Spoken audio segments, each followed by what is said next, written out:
Okay, hi everyone. Let's get started. Welcome to the 30th Town Hall. Sadly, it will just be me today. Unfortunately, Rachel had some technical issues. So let's get started. First things first, I don't know if everyone saw my status post. We will be having Status Build Week. Think of it as like a hack week, but we gave it a really cool name called Status Build Week. Oops, sorry.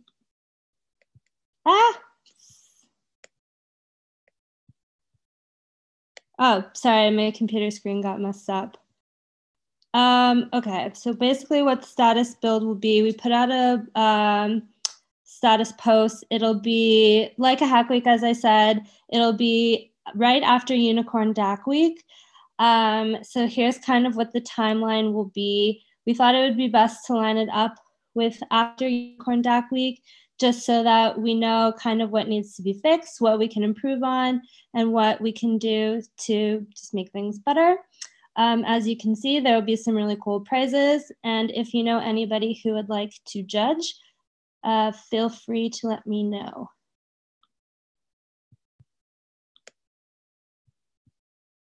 All right, 1 second.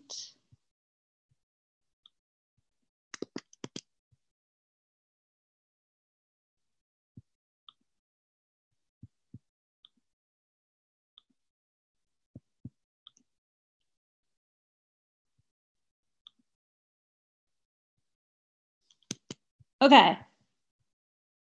Now, Jared. Cool. Yep. So that was like Chaos Unicorn Day is going to happen, and then we're going to have this hackathon week, right? Yeah. Okay. Yes. Exactly. Yeah. So cool. So we're basically, we're coming to the end of Q1. I just want to say, amazing work to everybody. I know it's been definitely turbulent times, but everyone's been really working hard and super impressed by everyone's efforts. But it's definitely, we're getting to a point now where things are a lot more stable and we can start thinking about the future again. And Q2 is coming up, so we need to figure out what our priorities are for that. So I just want to spend a few minutes now and just kind of give some thoughts that I've been having. And then we can have a discussion, or we can have some feedback, and over the next couple of weeks, we can figure out what we would like to do collectively.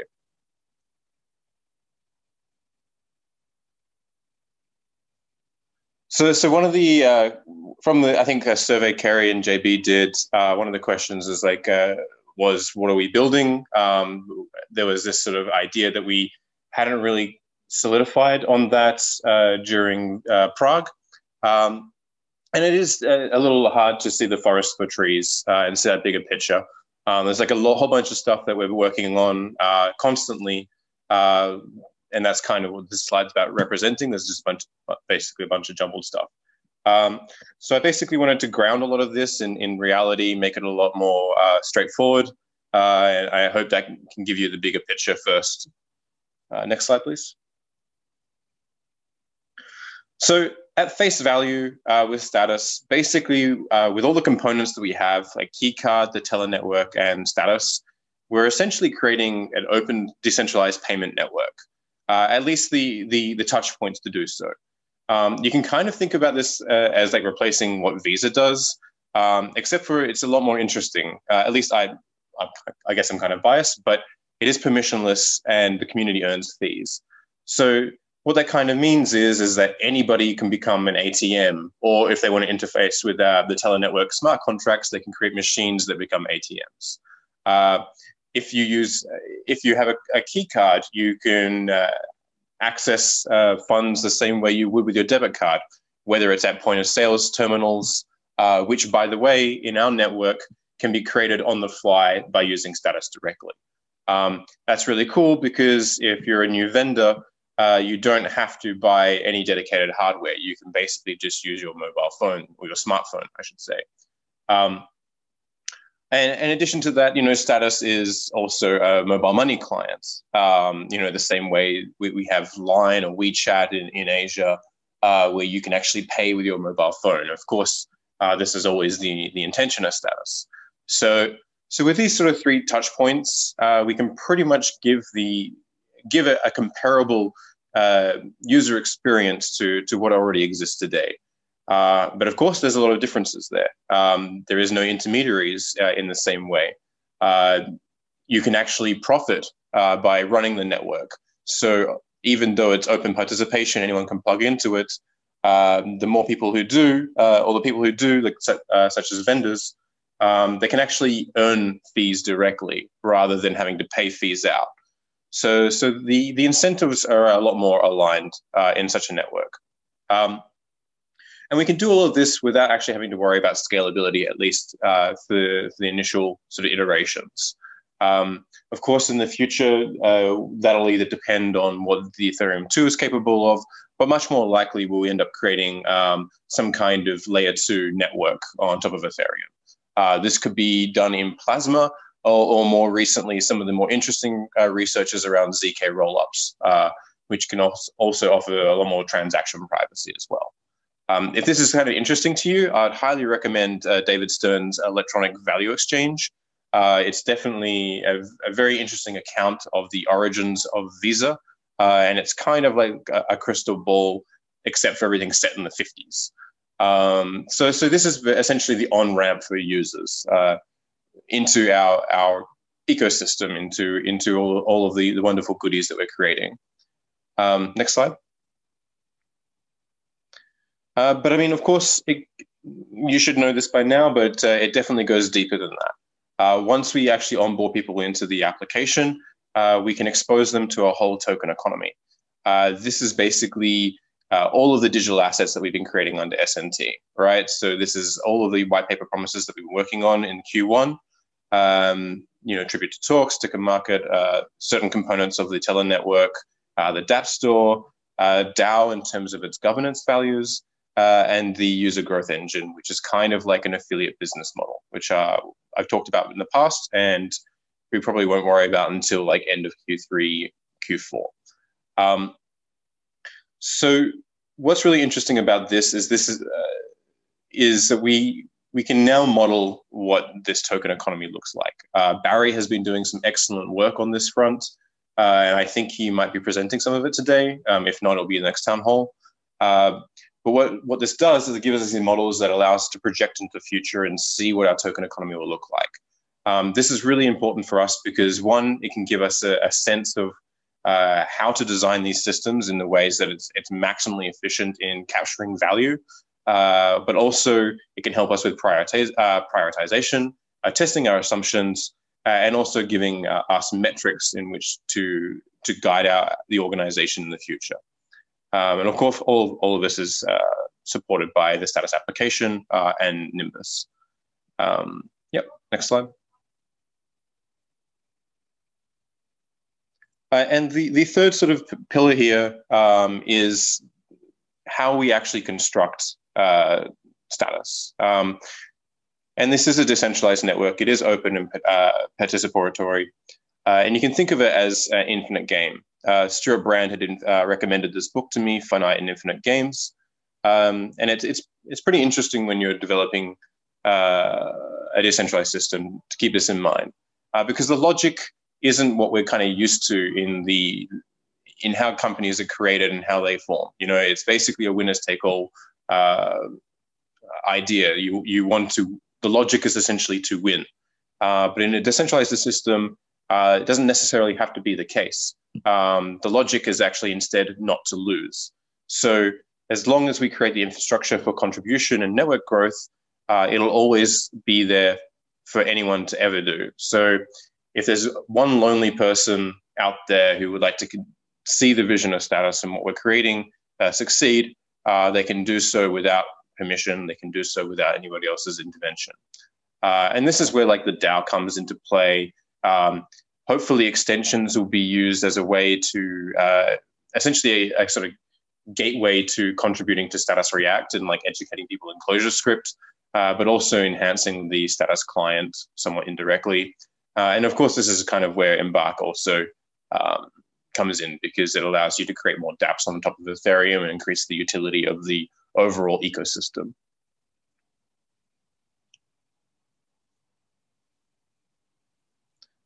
So like with that kind of in mind, yeah. Is there a comment or a question? Someone's off mute. No? Okay. I mean, so with that in mind, basically Q2 is about formulating these go-to-market strategies. Hopefully by the end of Q2, we'll have the status application in a place where things become frictionless. It can kind of be supportive in terms of the use cases that we can actually take to market, such as the Teller network and such as Keycard as prime examples, but of course, Sticker Market, Tribute to Talk, and varying other use cases. So by the end of Q2, ideally, whatever swarms we have, we'll have some kind of formulation on how to get customers, and hopefully already starting to get some in the pipeline. Very similar to how we've been doing the ENS usernames, but a much more concerted effort doing that. If we can get to that point, that actually gives us 5 months of actually actively going to market on our current fiat stores. So that's nearly 2 quarters. That should be plenty of time to kind of test our assumptions and change our models and hopefully find some interesting ways of moving forward. And in addition to that, it would be also interesting to keep in mind the user growth engine in terms of finding actions that we consider to be valuable if completed. And what I mean by that is if a user completes a certain task or a certain action that we can record on chain, whether it's using oracles or directly by contract, then we can make that a rewarded action that we can use for driving growth in this sort of affiliate business model. So yeah, next slide. So, I mean, I think this is totally open for debate, but I imagine the status application priorities should be really to support the go-to-market strategies as much as possible, specifically making sure that the Keycard and Teller network are very streamlined, which also requires the wallet to be a lot more responsive to transactions. And ideally, we can get status to the point where it just becomes frictionless, or it doesn't become like a sort of sore point in the user experience. That also means reducing the time it takes to get into the application through the entry points, whether that's login, switching between applications on mobile devices, or even doing push notifications. Right now, it's a little hairy. It'd be great to get that down. And of course, the plan from UX and design has also to be thinking about onboarding. We don't want to add any more features. We just want to streamline the status application as much as possible in Q2 to support the use cases. Next slide. From a contribution standpoint, it'd be great to see the DAO finally funding our project elements. It'd be great to have the participation in the meritocracy. Richard has done some great fixes to that, and getting it live. So that's just around the corner. It'd be great to have a certain percentage of monthly contributors to the project actually not be core contributors. And as I mentioned before, having extensions actually at a point where we can lead people to work on extensions and then finally contribute upstream to Status React. It'd be great to see people ops taking a lot of this on board to make sure this happens as well. There's definitely some things that we can change in the organization as well. I mean, first and foremost, we need to reform the swarms that are suitable for Q2. That means keeping some of them alive, closing some of them. We can even close a bunch and then reopen them in different ways with different goals in mind. It'd be great to have certain components of the organization, such as design, finance, and people ops, to be under the swarm framework and a little more communicative. I think that's been a bit of a sore point in Q1. Also, core has definitely taken on way too much. So it'd be great to get them more focused and not having to worry about a bunch of other stuff that basically there's no other resources to work on. yeah, people I'd love to see them getting their hands more dirty with technical stuff, particularly around the DAO meritocracy and contribution flows. And hopefully by the end of Q2, we can also get Barry's token models a lot more mature, and we can get some dashboards around them. And if we can get that going, then it'll serve as a really great guiding rod for the organization.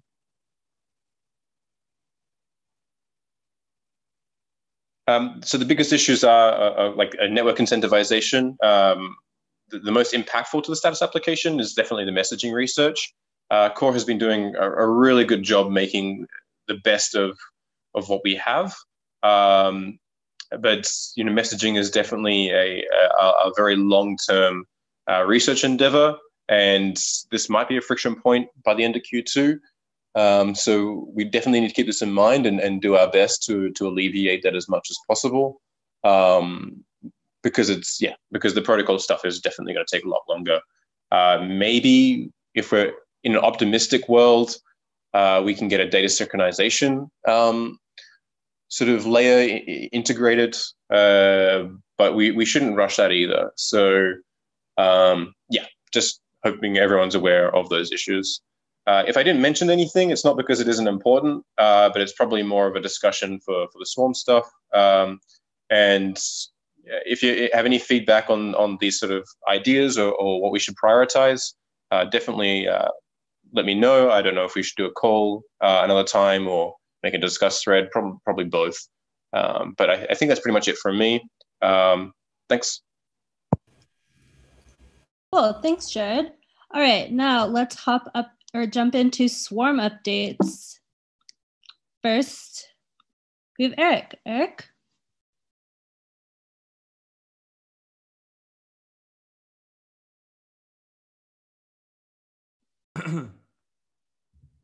Hey, Eric? Yes, am I? Yep, we can hear you. Yep. Oh, okay, so the past 2 weeks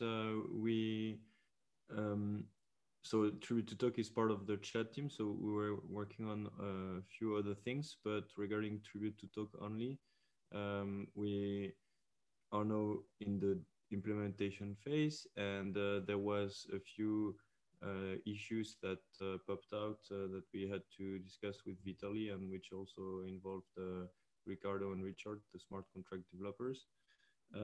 So the decisions we've made is to store the messages, the personalized messages in Tribute to Talk on IPFS, and also to add a way to deactivate the contract in the future, because we consider this to be a beta version of Tribute to Talk. And Jared already mentioned a couple of weeks ago that there might be other better ways to do Tribute to Talk. So we need to anticipate and take that into consideration, so that there is an upgrade path for Tribute to Talk versions. So now we think everything has been pretty much sorted out regarding implementations and how we're going to do things. And so we're in the final weeks of adding the MVP to develop. That's it for me. Cool, thank you. All right, next we have Julian with the sticker market. Julian? Yeah, so not a lot to share this time for sticker market, because essentially we are done. But the only thing missing to go live is the contract audits, which we are in the process of beginning. And we also started discussing the next phase for sticker market. So we had a first call to discuss that. That's it. Cool. All right. And next up is network incentives with Igor. Yeah. Hi. So yeah, basically, as Jared said, like Core was a bit spread too thin, especially like the last few weeks with releases and things. So, but yeah, we kind of started doing the architecture documentation and discussing it, and we also like started roughly today working on the first like simple proof of concept. It's a iteration one of whatever it would be of like a beta on a test network. But yeah, that's essentially it. So I guess we more or less settled on the rough, like bigger picture. We are on the same page, and then we'll try to do proof of concept and improve on details, iterate on details. Yeah, that's all from me. Cool, thank you. All right, up next we have status teller network with Yuri. Yuri? All right, so the teller, we are releasing it to Rinkeby and testing and fine tuning there. After releasing Rinkeby, we found some issues that were not that apparent on our local environment, so we're working on fixing that.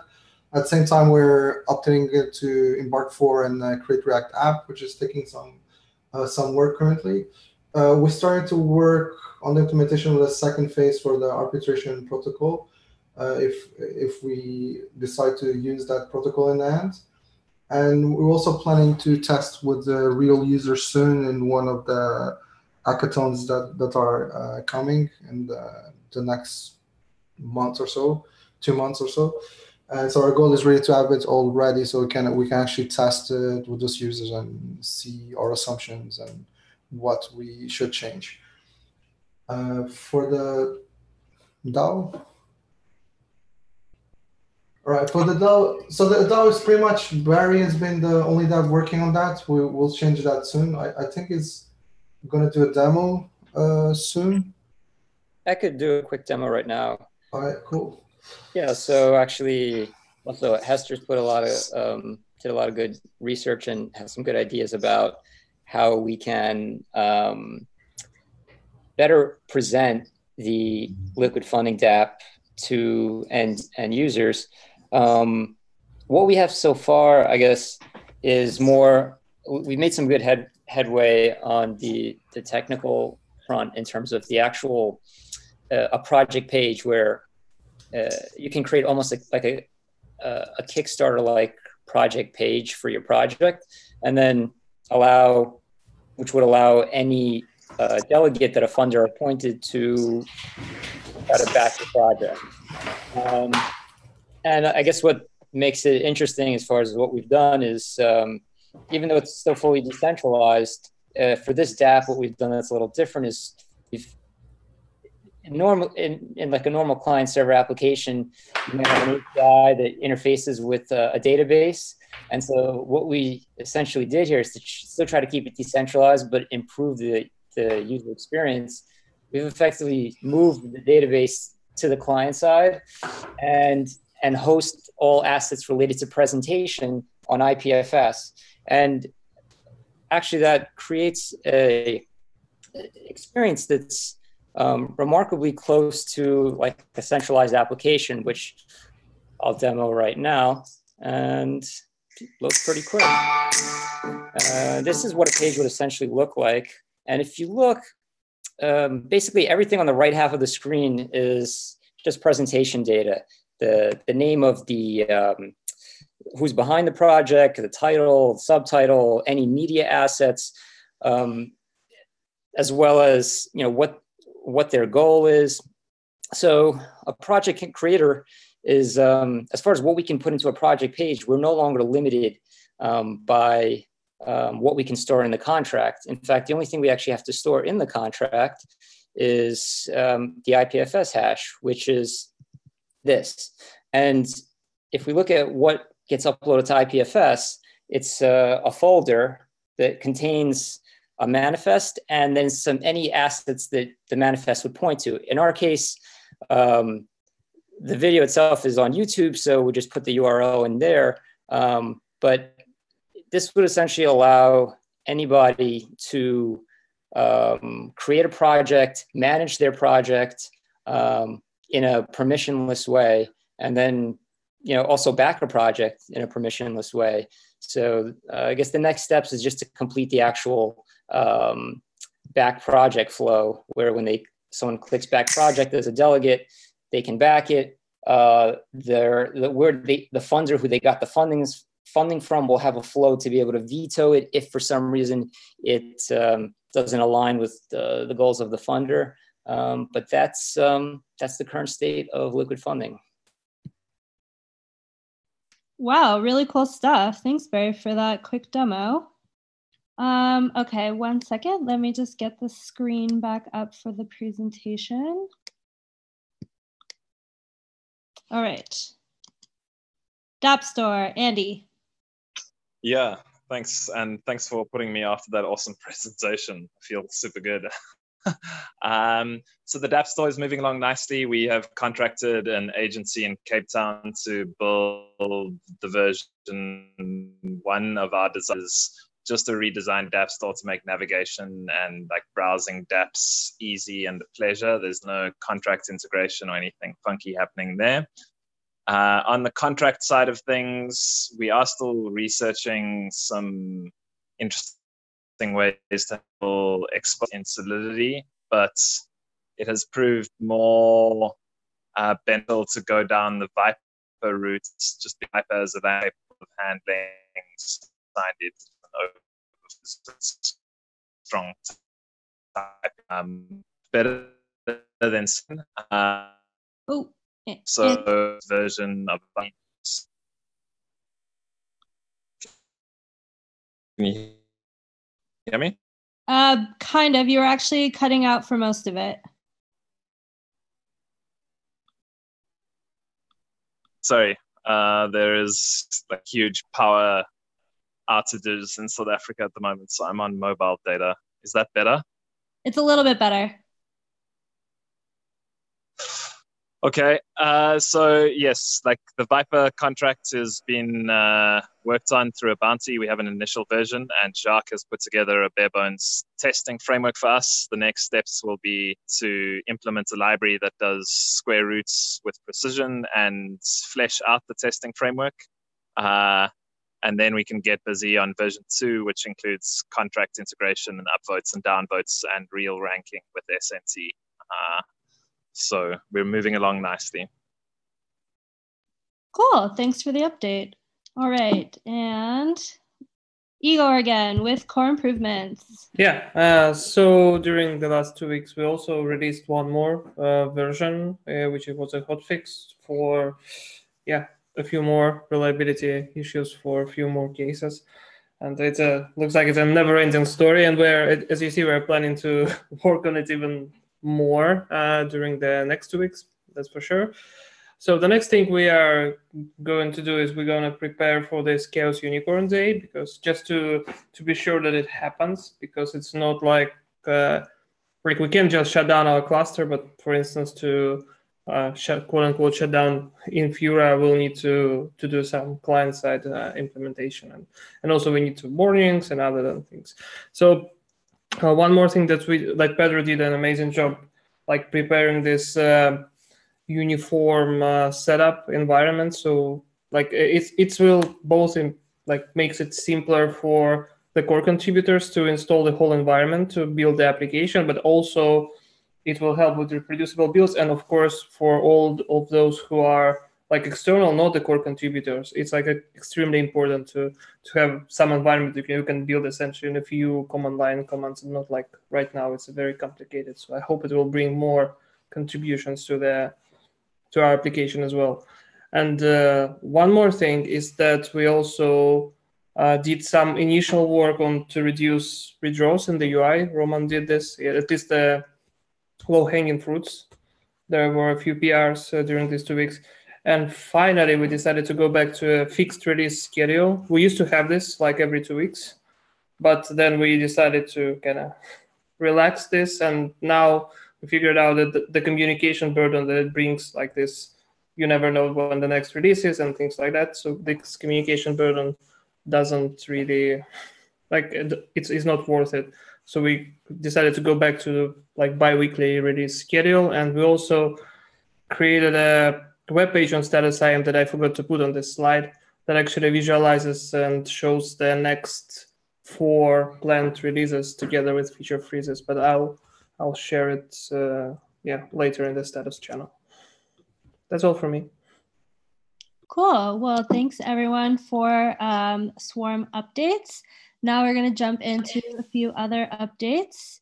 And mobile UI on desktop. Hello, do you hear me? Yep, we can hear you. Okay, cool. So mobile UI is almost ready, almost there for desktop, and pull request already prepared and should be available probably tomorrow for review. I just need to make a couple quick fixes on that. Most of activities on these tasks were made within React Native Desktop because mobile UI uncovered some things that were not implemented yet in that area. So now they are ready, and yeah, we have mobile UI on desktop. Yeah, just need to go through the review and testing phase to make sure nothing was broken in mobile, especially.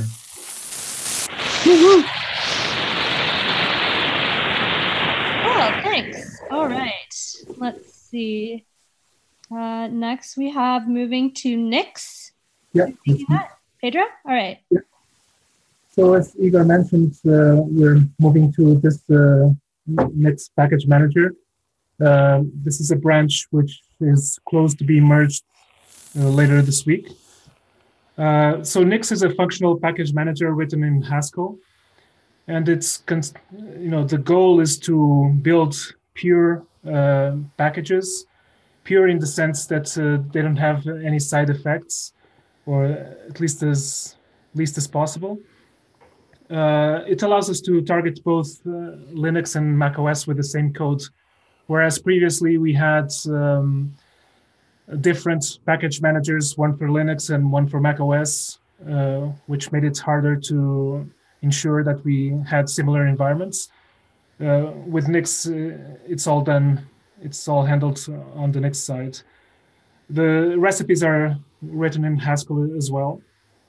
And using that, we can download packages from the cache or build from source if needed. But most of the time, users won't see any build time because we have a daily job that builds it and constructs this cache. So in our current setup, we will be able to get rid of the usage of apt-get, homebrew, nvm, and also some ad hoc downloads that we had, such as the Android NDK and also other smaller packages that we needed in order to deploy the app. In the future, we will try to get rid of other package managers as well to standardize on Nix. So the nice thing is that the package configurations are part of the package identity, and that gets computed into a hash. So it makes it very easy to switch to a different version of a tool, try that out. And if you don't like it, you can always go back and there's no extra download time or any collisions. Yeah, it's pretty easy to work with in that sense. Yeah, so looking forward to seeing this get merged later this week. All right, cool. Thanks, Pedro. Awesome stuff. All right, and next we have Barry, and Barry will be giving a demo as well. So Barry, on to you. Yeah, I'm going to do a presentation of sort of the insights and learnings that we've had since we started the token economy swarm, and I'd like to start maybe by giving just a high-level overview and some context, because that'll help understand some of the more detailed things once we get into it. Because this is not necessarily things that come that anyone's expected to immediately understand, and we're still sort of figuring things out as we go along. So it's certainly a work in progress. But I think the first thing, of course, you have to ask is, why are we even doing this in the first place? And well, if you can understand the economic impact of our decisions, right, we can create better metrics for the different swarms, which would lead to better decisions and ultimately better outcomes. And based on so far the research we've done, I'd like to start with this thesis and sort of work my way back from there, which is that a token is part currency and part capital. So let's unpack that a little bit. What is currency? Well, currency gives us the power to consume, right? You can exchange it for goods and services.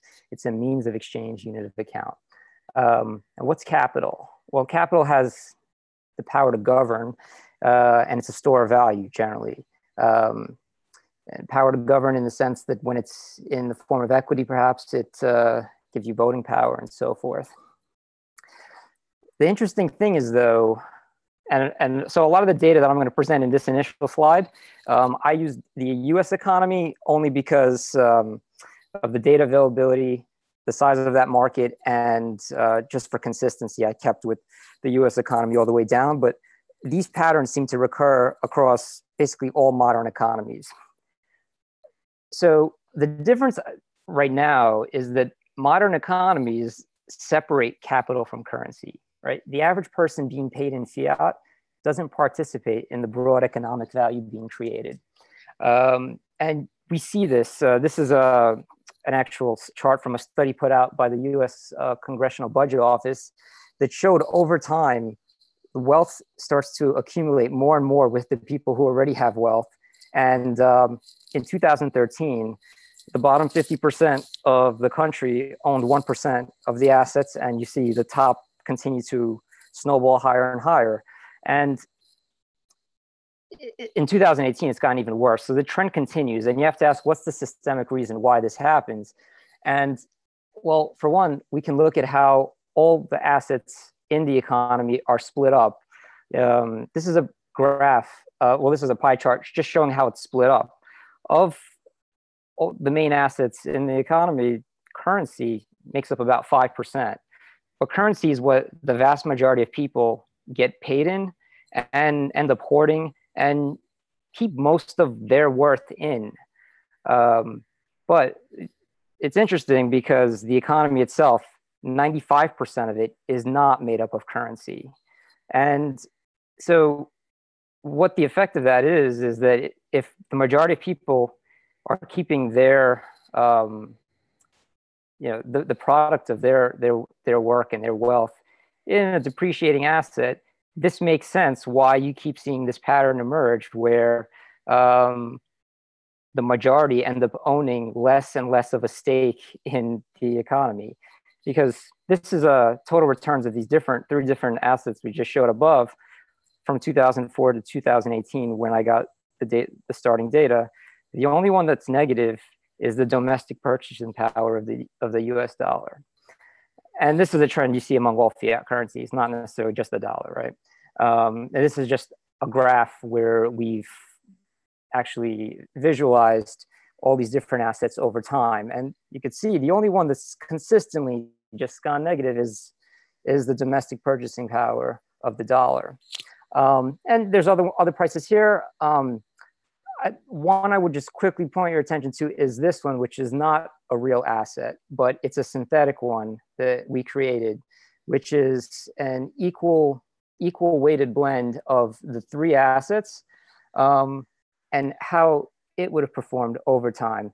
And it's certainly less volatile than the equity markets, but it still has a net positive expected return over time because it actually, each unit is a proportional representation of the economy. Okay, so then you ask the question, what if the average person was paid in something that was capital as well? What would the impact of something like that be? And we created this hypothetical economy token where, as we showed above, we just weight those different assets and see how it would perform against the current fiat currency, right? Which is 100%. Our hypothetical is weighted as shown here. And just to give a sense of what this would mean, if we had an apartment that in 2004 rented for $1,000 per month in dollars and in the economy token as our starting point when the economy token is created, in 2018, that same apartment would rent for $1,400, but in economy token, it would rent for, 590, let's say. It actually would cost less if the primary token that everyone was paid in had representation in the economy.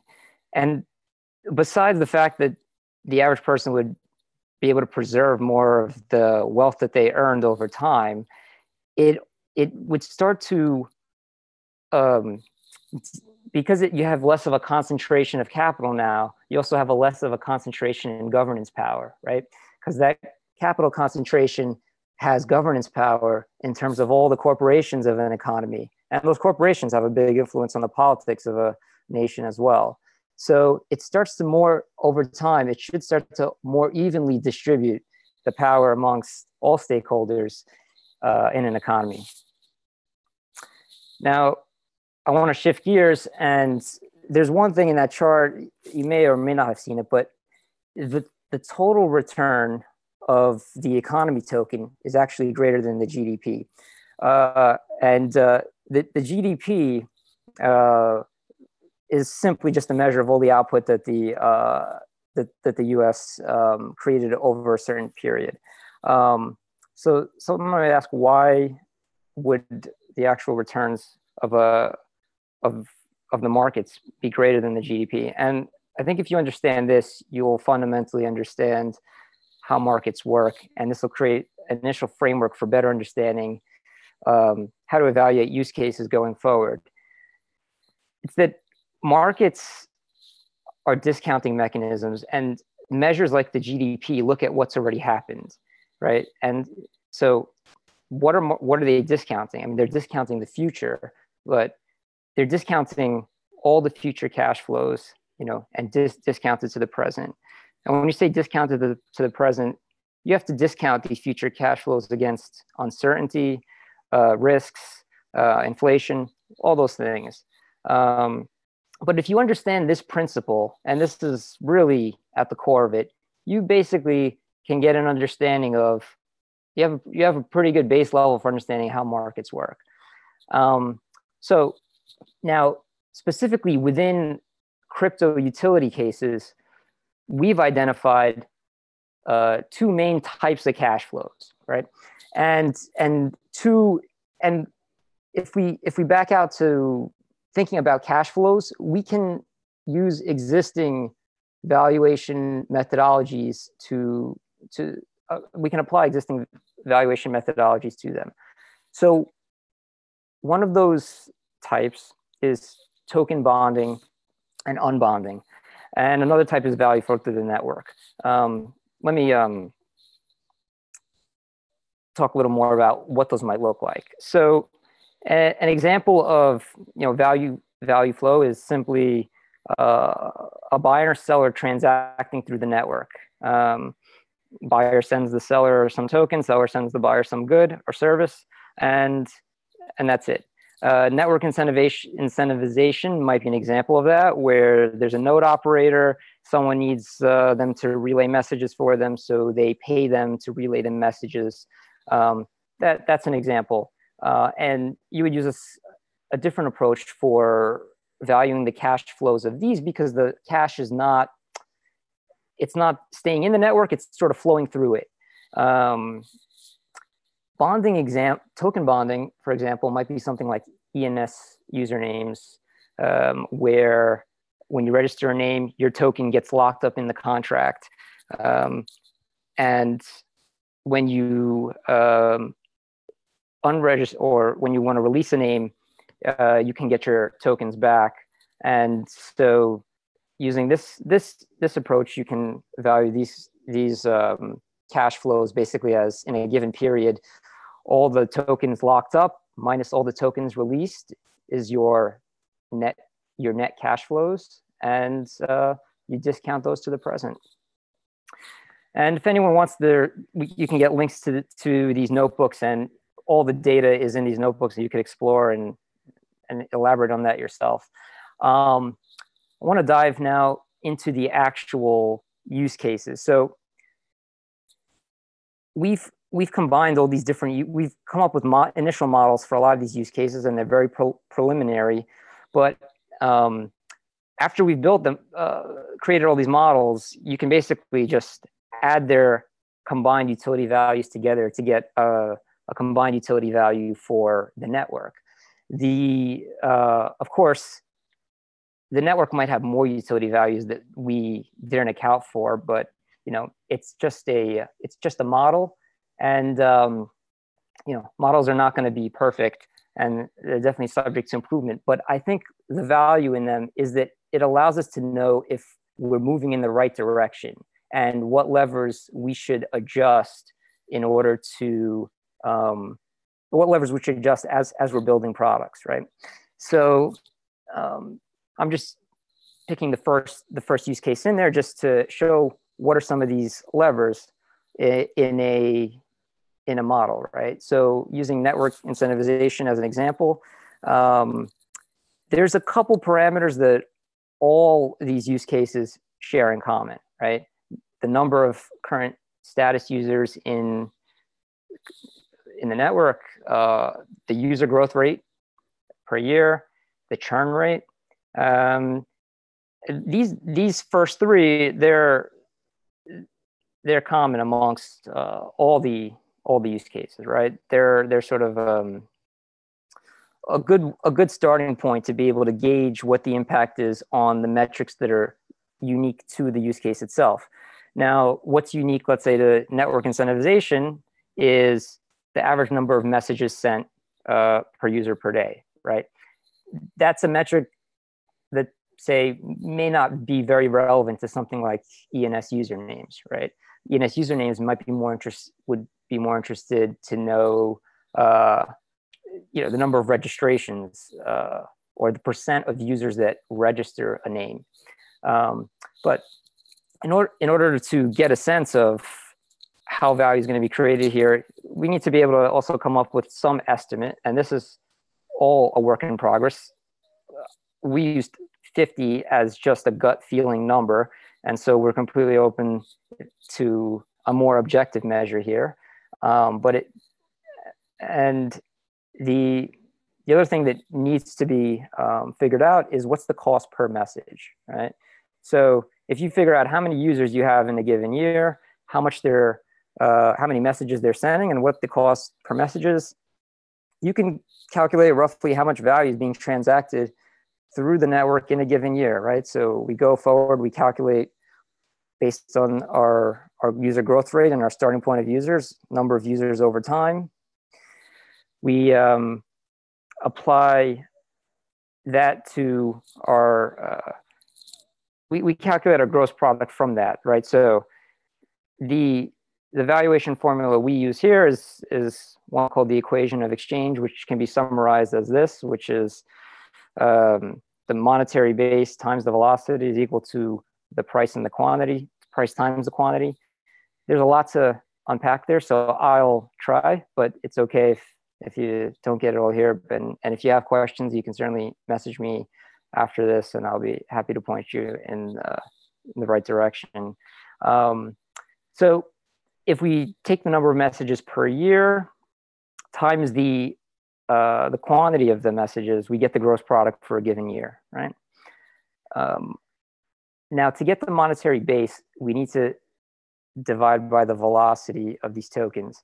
And this is something that also we need more clarity on being able to estimate. But essentially, the way to think about velocity is if a user is paying for their messages to be forwarded, how many times in a given period, in this case, a period is a year, will they acquire a token, spend it, and do that again, right? So in general, for something like these commodity type cases, the velocity we've estimated to be a very high one. Something like Bitcoin, a common metric being used right now for the velocity of Bitcoin is about 6.5 times per year a Bitcoin turns over. For crypto commodities where you're having, say, machine-to-machine interaction, you could expect a higher velocity. So we're using a velocity of 20.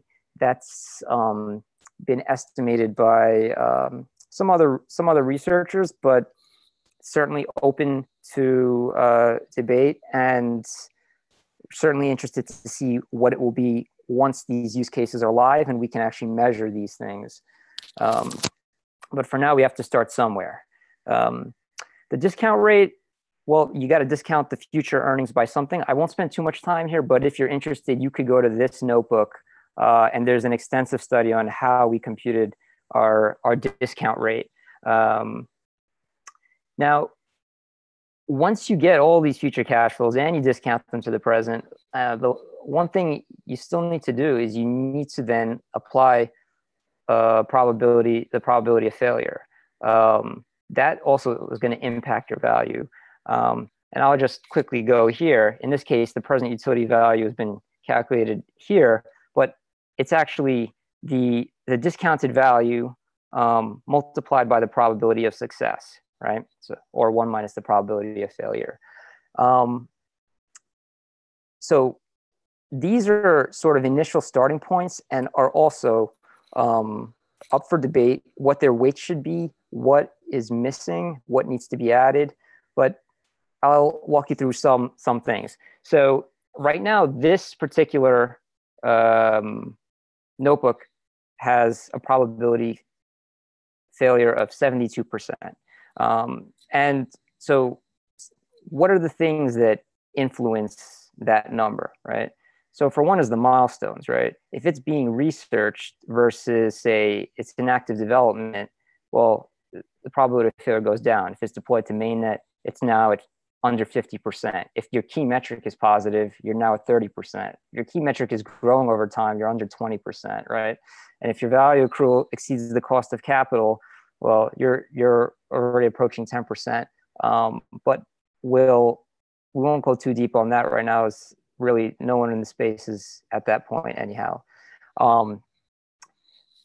Does it require a scalability solution? Right, if it doesn't, your probability of failure goes down. It's just going to be easier to implement. If it does require a scalability solution, then the execution risk is higher. Economic mechanics, token bonding and equation of exchange, like simple vanilla transactions like bonding to a contract or exchanges between one or more parties are about the same risk here. Maybe that's right, maybe that's wrong. Maybe equation of exchange should be less than token bonding. But we, for now, have things like token curated registries and DAOs. If it uses some kind of more complicated mechanics that the average person may not easily grok, it's going to raise the probability of failure right off the bat. Just because, again, that's something that may impact the execution risk of it all. And finally, how decentralized is it, right? If it's highly decentralized, it's more likely to survive in the long run. And this value, the value here is all based on long-term value, right? We're extrapolating out over years. If it's not going to make it past year 10, it's going to be worth significantly less than if it's something that's built to last. So, if something is, say, being built highly decentralized versus, say, minimum decentralization, well, you go to minimum decentralization, the long-term probability of failure, given if you're being researched, it requires a scalability solution, a TCR with minimum decentralization, right off the back, you're going to have a 98% probability of failure. So that's one notebook, and we've done something like this for multiple use cases. I'm going to see if I could switch back here, and you can go to this combined utilities value notebook, and you can click through to any one of these use cases and see what our assumptions are, how we came up with these things, and tweak the values yourselves. You can fork these notebooks, you can make comments, you can make merge requests back in. These things are all open source for everybody to mess around with. When it's all said and done, we calculate a combined net present utility value by combining the individual utility values. And we've included these knobs at the bottom, which will allow you to play with the assumptions that are the same to all of them. So, if you think that the user growth rate per year should be not 300%, but I don't know, 3 point, you could mess with it and see how it will impact the value of the network. You can see growth has a big impact. You can play with the churn rate to see how that will impact the discount rate. These are the values that are apply to all the use cases, but you can also, we're thinking of adding the actual metrics that are unique to each notebook directly under each notebook. So perhaps there'll be one unified notebook to basically be able to compute a combined sort of play with all the variables in one unified notebook. Let's put it that way. That's at a high level where everything stands right now. And there's certainly a lot of research being done in terms of figuring out what are the correct probabilities of failure and how we should weight them. The discount rate is also a big issue that's been going on. I think one last thing I'd like to leave this on is once a utility case is live, and we use ENS because it's now on mainnet, this allows us now to start tracking them, creating metrics that will, one, see how we're tracking against our theories and adapt to say either our theories are incorrect, they need to be adjusted, or we need to adjust the actual what we're actually doing in terms of development. So there's not just through status, but some of these theories we have right now are being tested by other protocols. Like in terms of cost of capital, MakerDAO is doing a lot of things right now that it's helping validate some of the theories we have between how to estimate a network's cost of capital. And they're doing basically a real life experiment for us. In any case, yeah, this is where we stand right now, and thoughts, comments, feedback, certainly appreciated. I just like to leave it on the one note where, if you're working in a swarm, it really would help to think about, what are the key value drivers of your swarm, and that would help us just estimate these things much better. Wow, thanks, Barry. That was a super great and super interesting presentation.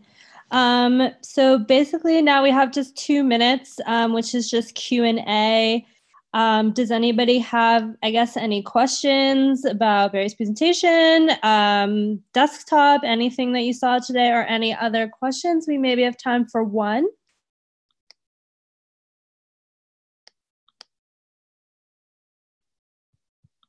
No questions? Okay, then we did have one question that was submitted from Townhall Questions that I believe we have time to quickly answer. And how are you planning to promote S&T this year? Does anybody have an answer to that? I mean, I think this whole presentation was exactly talking about that. I mean, not just barriers, but this entire town hall. But maybe something about marketing, the promoting would be related to this. Yeah, I mean that's more of a Sora subject. We don't do that as a general rule. Yeah, it's just natural. Like it came naturally by having the use case. We don't need to promote that in a way like in marketing. Just by integrating it into the application is enough. Then we can, of course, marketing the application, not the S&T in the case. Yeah. Yeah, exactly. Yeah, there's a bunch of work being done with Hutch and myself to onboard users into the S&T utility features. And a lot of that work is being done now, and there's some campaigns being planned and hoping to launch when these features are released. So a lot of exciting stuff. And then obviously a lot of the hackathons and events throughout the year, we want to introduce and get those features into the hands of people and test them out and raise awareness that way. So exactly. Awesome. Thanks, Johnny. Yeah, cool. Thanks, guys. All right. Well, I guess that is it, unless there's one question, but we are out of time. Questions? Going once, going twice. All right. Well, thanks everybody for tuning in. And I will see you in 2 weeks. Have a great day. Bye, everyone. Thanks, everyone. Bye. Great job, everyone.